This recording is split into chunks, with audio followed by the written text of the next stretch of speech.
belajar dengan gembira bersama Cikgu Yasmin. Assalamualaikum dan selamat sejahtera. Kembali kita bersiaran dalam CY Podcast. Kali ini kita teruskan kupasan kita tentang kurikulum prasekolah 2026. Anda mungkin beranggapan persediaan prasekolah anak anda bermula tepat pada saat mereka melangkah masuk ke pintu pagar sekolah. Yalah, dengan beg galas baharu, kasut putih bersih. Ya, itu gambaran klasiknya kan? Betul. Tapi kupasan kita hari ini akan menunjukkan bahawa sama ada anak anda berjaya menyesuaikan diri atau mengalami tekanan yang teruk, sebenarnya telah ditentukan di ruang tamu dan di meja makan rumah anda berbulan lebih awal. Benda ni memang sering terlepas pandang.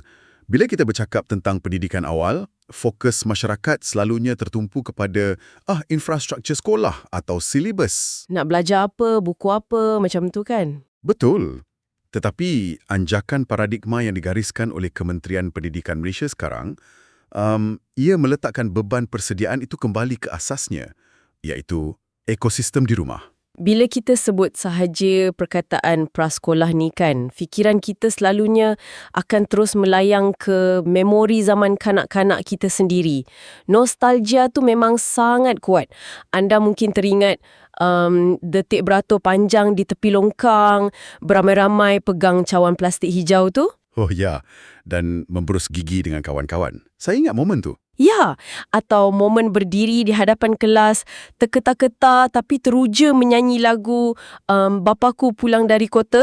Ia nampak macam satu zaman yang langsung tak ada masalah. Tapi bila kita dah melangkah ke alam dewasa dan mula menjadi ibu bapa, di sebalik nostalgia manis tu, ada satu lapisan kerisauan yang sangat nyata. Memang tak dapat dinafikan.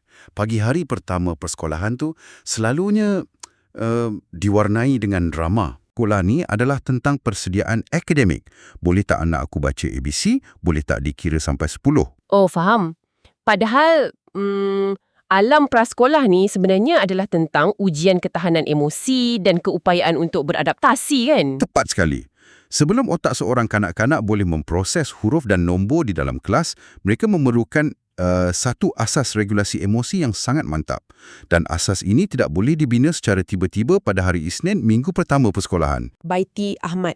Beliau sangat menekankan konsep rumah sebagai sekolah pertama. Satu konsep yang sangat penting untuk kita hadam. Setuju. Jadi sebelum kita bayangkan apa yang berlaku di atas kerusi prasekolah tu, kita mesti bermula dengan apa yang berlaku di bilik tidur dan dapur rumah anda pada pukul 6.30 pagi. Puan Nur Baiti mencadangkan langkah paling awal, jauh sebelum sesi persekolahan bermula, adalah menetapkan rutin harian yang sangat ketat. Ya, waktu tidur, waktu bangun, sarapan, semuanya mesti konsisten. Saya faham rutin ni nampak bagus di atas kertas, tapi apa sebenarnya yang berlaku di dalam kepala seorang kanak-kanak pada waktu pagi yang membuatkan rutin ni begitu kritikal? Kenapa mereka perlukan struktur yang hampir mengalahkan jadual tentera ni? Untuk memahami perkara ni, kita kena lihat dari sudut biologi dan juga perkembangan otak kanak-kanak yang berusia 5 atau 6 tahun. Okey, saya sedia mendengar. Pada usia ni, bahagian otak yang mengawal logik dan perancangan masa depan, iaitu korteks prefrontal, ia masih belum berkembang sepenuhnya. Mereka hidup sepenuhnya dalam waktu sekarang. Maksudnya mereka tak fikir pun apa nak jadi 5 minit lagi. Betul. Mereka tak ada konsep masa depan yang jelas macam orang dewasa. Jadi apabila persekitaran mereka tidak boleh dijangka, kejap bangun pukul 8, kejap bangun pukul 6, kadang-kadang mandi dulu, kadang-kadang sarapan dulu, otak mereka akan mentafsirkan ketidaktentuan ni sebagai satu ancaman. Tunggu kejap. Ancaman. Jadi ketiadaan jadual tu sebenarnya dianggap sebagai bahaya oleh otak mereka? Ya, secara neurologi memang macam tu. Bila keadaan kelam kabut, bahagian otak yang memproses rasa takut, iaitu amigdala, akan mengambil alih. Wow, jadi mereka panik lah ni. Hormon stres seperti kortizol akan dirembeskan. Itulah sebabnya kita selalu nampak tantrum, anak menangis berguling-guling di atas lantai atau tiba-tiba menjadi sangat degil. Ia bukan sebab mereka sengaja berniat nak rosakkan pagi anda. Walaupun kadang-kadang terasa macam tu kan? Ya, memang rasa macam tu. Tapi sebenarnya, sistem saraf mereka sedang berada dalam mod lawan atau lari. Terlalu banyak kejutan. Sebaliknya, apabila ada rutin yang konsisten, tahap kebolehjangkaan tu bertindak sebagai ubat penenang semula jadi.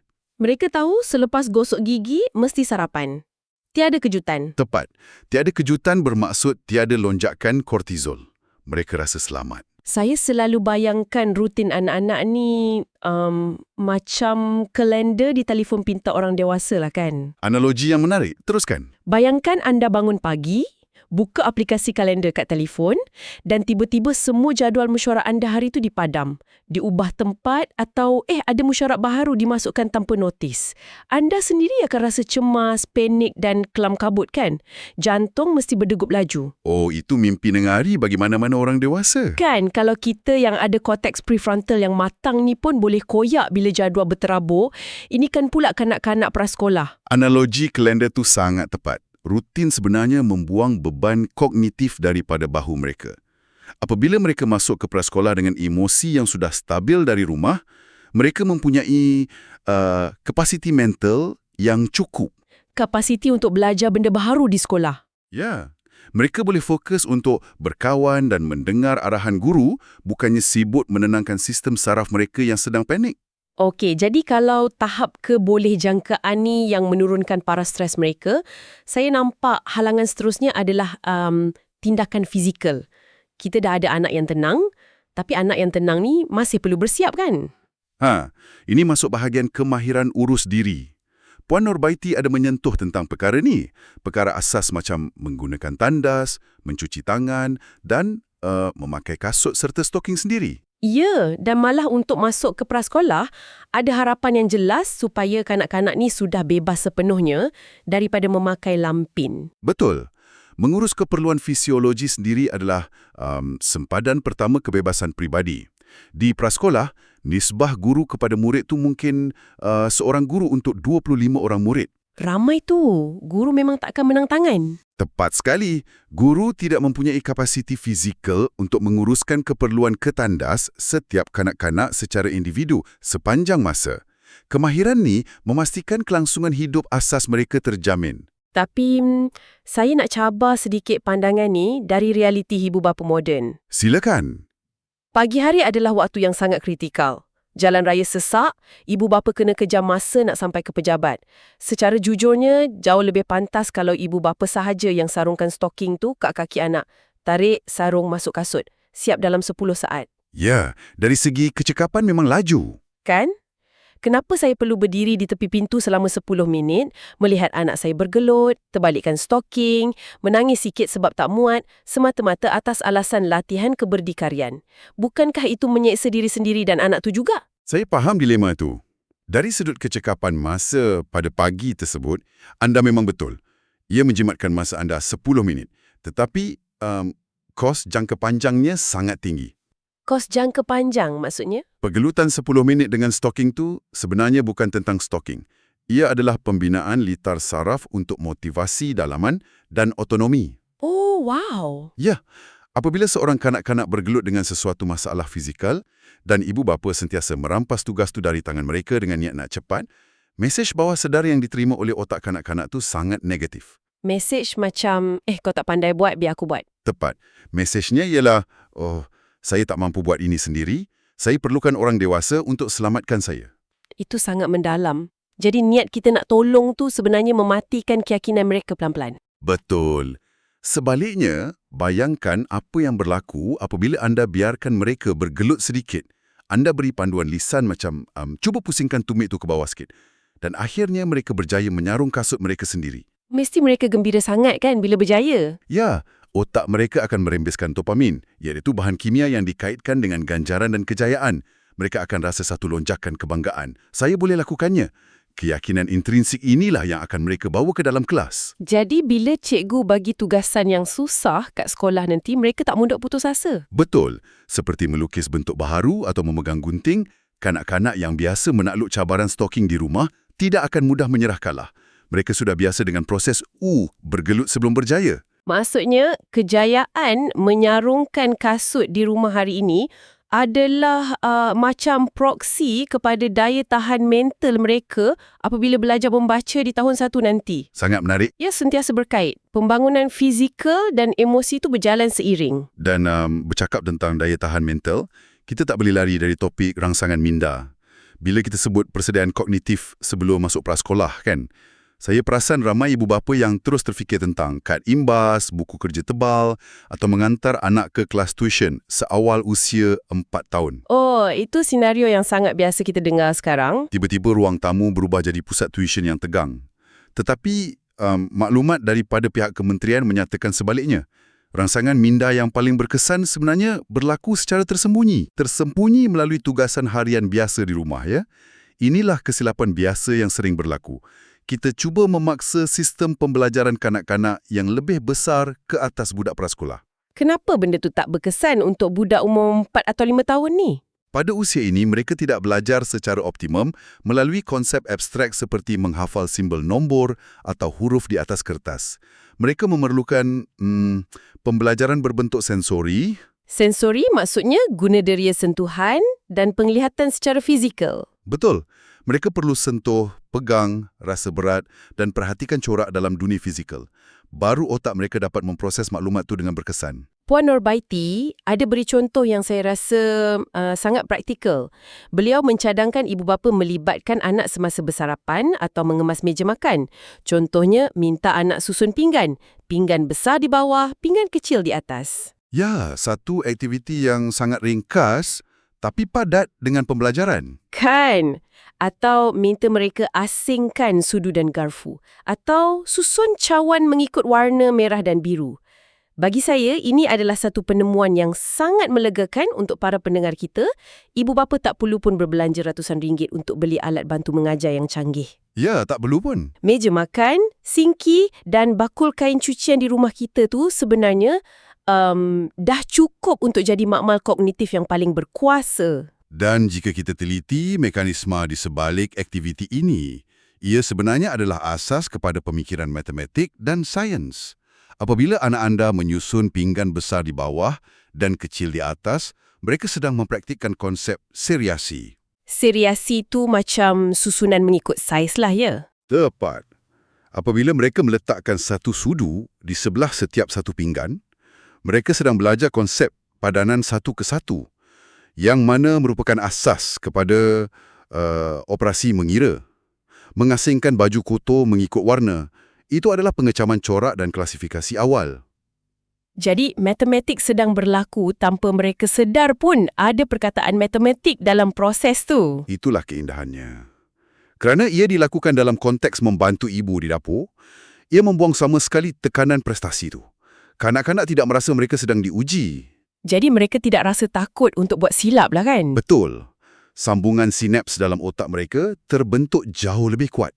Apabila maklumat itu dikaitkan dengan pergerakan motor kasar dan halus berbanding hanya duduk statik dan melihat flashcards. Saya nampak coraknya di sini. Kita guna rutin untuk menstabilkan emosi mereka, kita guna cabaran fizikal kecil macam stoking untuk bina keyakinan, dan kita selitkan konsep matematik dalam tugasan dapur. Anak ni dah nampak sangat bersedia. Dari segi fizikal dan kognitif, ya. Tetapi ada satu lagi elemen penting. Tentang ibu bapa itu sendiri kan? Sebab walau sehebat mana pun persediaan anak, persekitaran mereka sangat bergantung kepada sauh emosi penjaga mereka. Laporan kementerian menyentuh satu titik yang agak sensitif. Ya, satu realiti yang pahit untuk ditelan kadang-kadang. Bahawa anak-anak kita sebenarnya sangat pakar membaca emosi kita. Kalau kita bangun pagi dalam keadaan tertekan, marah-marah sebab lambat, anak akan serta-merta menyerap ketegangan tersebut. Kita memang tidak boleh bercakap tentang persediaan anak tanpa melihat keadaan psikologi ibu bapa. Kanak-kanak pada usia ni mempunyai apa yang kita panggil sebagai neuron cermin. Mirror neurons? Yes. Macam mana benda tu berfungsi? Ia sangat aktif. Secara biologi, kelangsungan hidup mereka bergantung kepada kebolehan membaca riak wajah, nada suara dan bahasa badan ibu bapa mereka. Oh, maksudnya apa yang kita cakap tu tak sepenting macam mana kita bertingkah laku. Tepat sekali. Jika seorang ibu senyum dan berkata, sekolah tu seronok, jangan risau. Tetapi rahangnya diketap, nafasnya laju dan dia asyik melihat jam dengan cemas. kanak-kanak itu akan mengabaikan kata-kata tersebut. Dan bertindak balas terhadap kecemasan yang terpancar di badan ibu tu. Ya, mereka membaca ancaman dari tubuh anda, bukan dari mulut anda. Maksudnya mereka akan buat kesimpulan macam tempat ni buat mak aku takut, jadi tempat ni mesti berbahaya. Berbahaya untuk aku juga. Betul. Itulah sebabnya kementerian sangat menasihatkan ibu bapa supaya sentiasa bertenang dan membiarkan anak belajar mengikut rentak mereka. Membingkai persepsi positif tentang sekolah tidak boleh hanya dengan ucapan di mulut. Ia mesti datang dari ketenangan sebenar ibu bapa ketika melepaskan anak di pintu pagar. Ya, emosi itu kena selari dengan apa yang diucapkan. Dan sokongan ni tak sepatutnya terputus bila anak dah masuk pagar sekolah. Puan Nurbaiti menekankan pembinaan jabatan komunikasi dengan pihak sekolah. Ini satu lagi anjakan pemikiran yang penting. Perlibatan ibu bapa tidak boleh sekadar berhenti pada tahap membayar yuran dan menghantar anak ke pintu pagar, kan? Laporan itu menuntut ibu bapa hadir mesyuarat, sertai aktiviti gotong royong. Atau paling kurang pun ambil masa 1 minit untuk bertanya khabar dengan guru bila menjemput anak pulang. Bukankah ini menuntut perubahan sikap yang besar dari ibu bapa? Sebab saya pasti ada yang menganggap prasekolah ni macam tempat drop off semata-mata. Hantar pagi, petang ambil. Habis cerita. Memang betul. Ini adalah satu isu struktur dalam masyarakat kita.